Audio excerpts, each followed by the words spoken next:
and what you found out.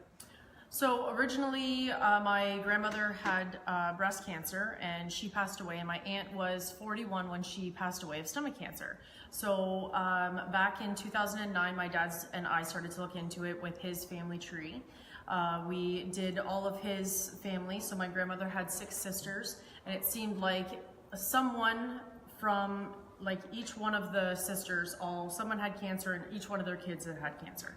So when we brought the family tree back, the genetic counselor that we were discussing it with at the time, originally in London, they noticed that there was this stomach cancer was big. And I originally thought there was only one genetic gene. There was only one gene for testing for cancer, and it was breast cancer.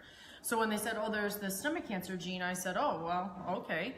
Then they had gone back, and we contacted our family, and turns out that they had already done the testing, which was a little upsetting because don't they know how genetics work when you pass it down to your family? So you had family that knew that this Yes. gene was not close family, I'm taking it. No, they lived in Newfoundland, so we don't talk to them very often. But so within 6 weeks of my dad getting tested, he tested negative because with the gene stomach cancer, it starts in the wall. How it was described to us was it starts in the wall of your stomach and it either goes in or it goes out. So it's very hard to test for, and they had said that almost every stomach in North America that they had taken out prophylactically had tested positive for cancer after the fact. Of someone with the gene.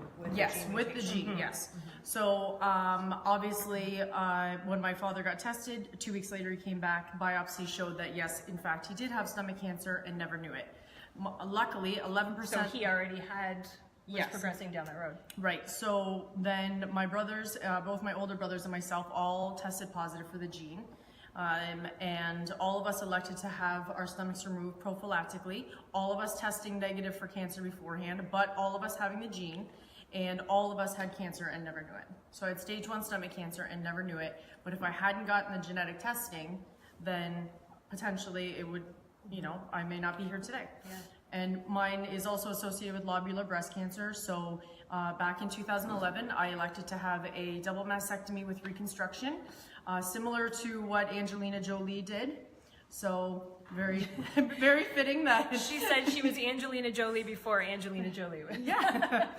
So that's why I consider myself a 2-time cancer survivor. So I was lucky. I consider myself lucky that I found out that I had this gene and was able to beat it before it beat me. For sure.